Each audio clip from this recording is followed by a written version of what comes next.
Triple Flix. Rockin' up, rockin' up.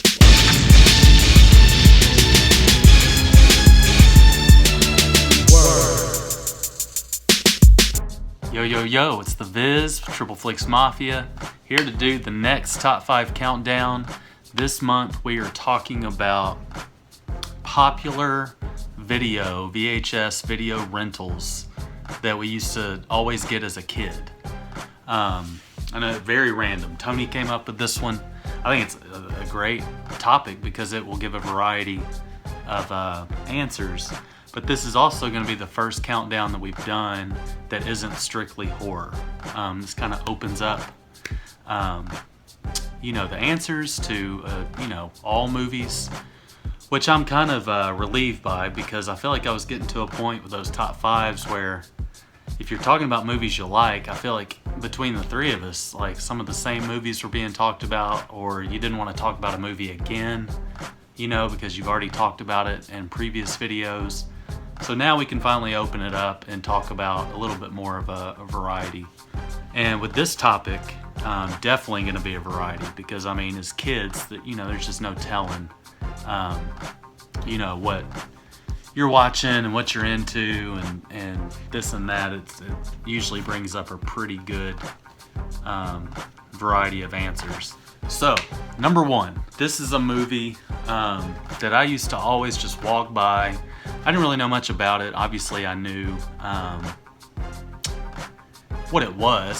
These movies have always been, kind of big blockbuster, very popular movies. Blockbuster might not be the right word, but obviously it's a character that everybody's, for the most part, aware of, no matter what age you are, and that is Godzilla.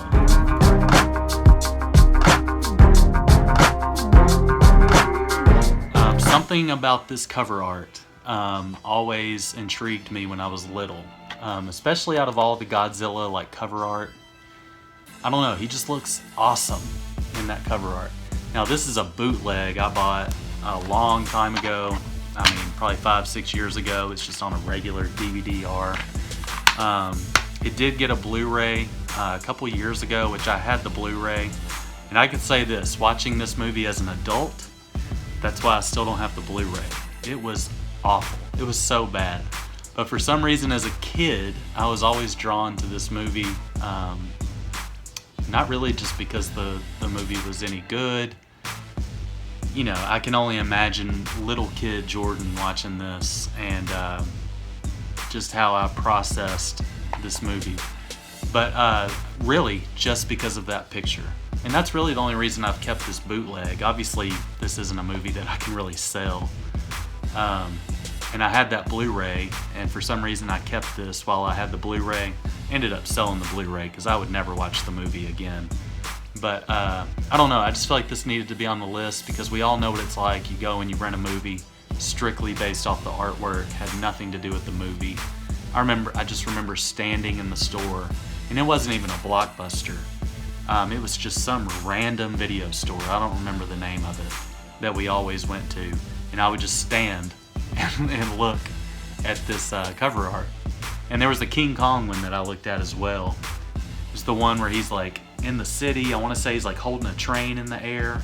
I'll try to find a picture. I might try to sneak it in to the video, but I don't know. That's my number 5, Godzilla 1985. Number 4. Now, please, somebody comment down below if you have heard of The Private Eyes, because I don't think I've ever talked to anybody. I don't really talk about this movie very much. Obviously it's really old. Well, it's not too old, 1980. I thought it was older than that. But Tim Conway and Don Knotts. This is a movie that my mom rented for me at some point when I was little. And it was one of those movies that just stuck. It just stuck with me. It's kind of like a wannabe horror movie. They're both detectives, and there's a big murder. It's all set at the Biltmore mansion. And they're two detectives, and obviously it's just a very goofy buddy comedy, almost like a buddy cop comedy. And there's all these different people that work at the house, the chef and the gardener and the maid. And it's kind of like a whodunit. and there's this creature going around, not creature, but this big figure going around with this big black, kind of looks like Jack the Ripper, kind of has that vibe to it. And, you know, all this comedy and like goofiness ensues. And, you know, it's a typical just Don Knotts comedy. But it's one that I watched, I mean, religiously as a kid. We rented it all the time. And I wanted to say that. I only put in movies that I didn't own. We did not own Godzilla. We did not own this. These were always rentals. There was a lot of movies that we had that we owned that I watched all the time. But I kept those off the list just because I owned them and I didn't rent them.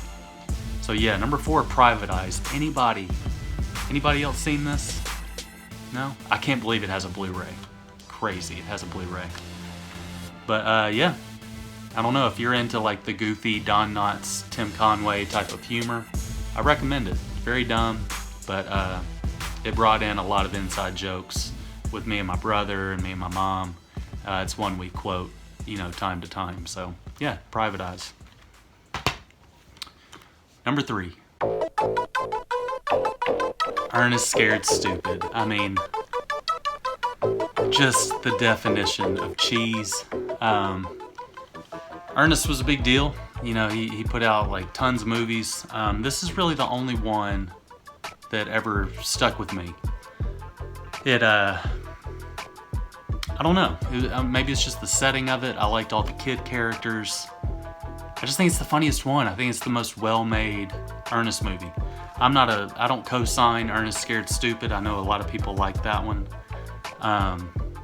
This is the only one I ever really enjoyed. And I still watch this. I could watch this right now and still get the same amount of enjoyment out of it. But I don't know, something about Ernest always kind of stuck. I mean, he's from Tennessee. I don't know if he's from Tennessee. He lived in Tennessee. And his movies were always seemed to be around, you know, growing up. But this one, it was a daily watch. Just loved it. At some point, I think we bought this movie, but I just remember renting it all the time. It was one of those, every other time I went, this one was coming home with me. So number 3, Ernest Goes to Camp. Number 2, classic. This is one, there was a phase where this was watched every single day. We rented it all the time. I think at one point it came on TV. We might have recorded it and watched it that way as well. Dolph Lundgren, I mean, just ridiculous. I forgot who it was. Who was it that played Skeletor? I can't remember. Frank Langella. We get a really young Courtney Cox in the movie. I don't know, man. It's just such a good one. I always enjoyed the music. Obviously, it's so dumb. I mean, it's just so extreme. And I was never big on the TV show.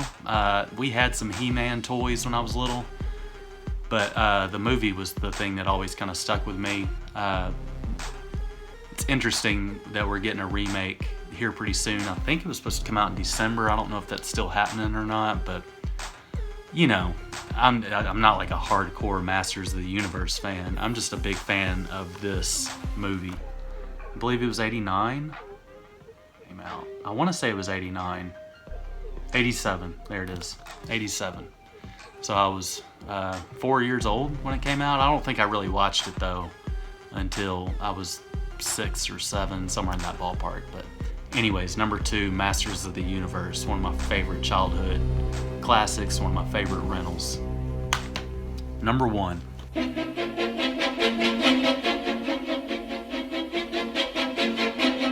Something about Clue, man.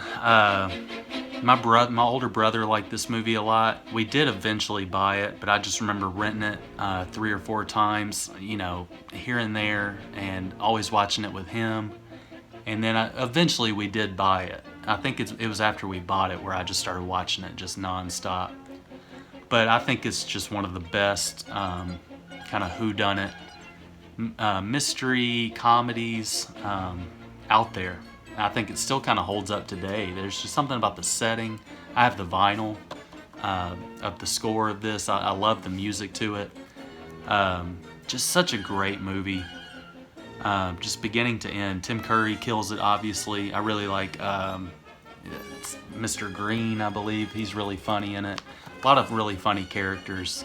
But just, I think the atmosphere of this movie is what I like the most. I love the music and the atmosphere, the mystery behind it.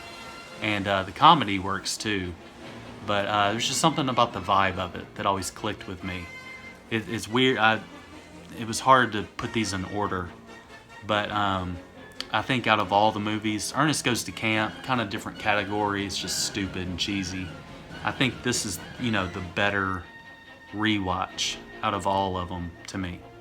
Masters of the Universe has kind of the action. Ernest Scared Stupid, or Goes to Camp is kind of the goofy one. Godzilla doesn't really count. Private Eyes, I don't really watch it that much anymore. But this one, I think is just really, really well done. I think it's just a really solid movie. So that's why I had to put it at number 1. Just a big fan of it. One of my favorites. So that's my top 5. Very interesting picks.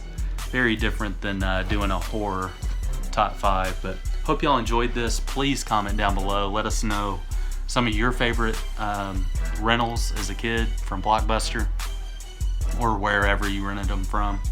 And I think this is a very, very cool topic. So I'm not sure who you'll get next week, Tony or Chad, one of them. Looking forward to seeing what they say as well.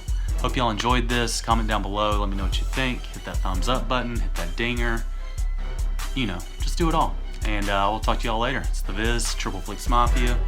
Peace out.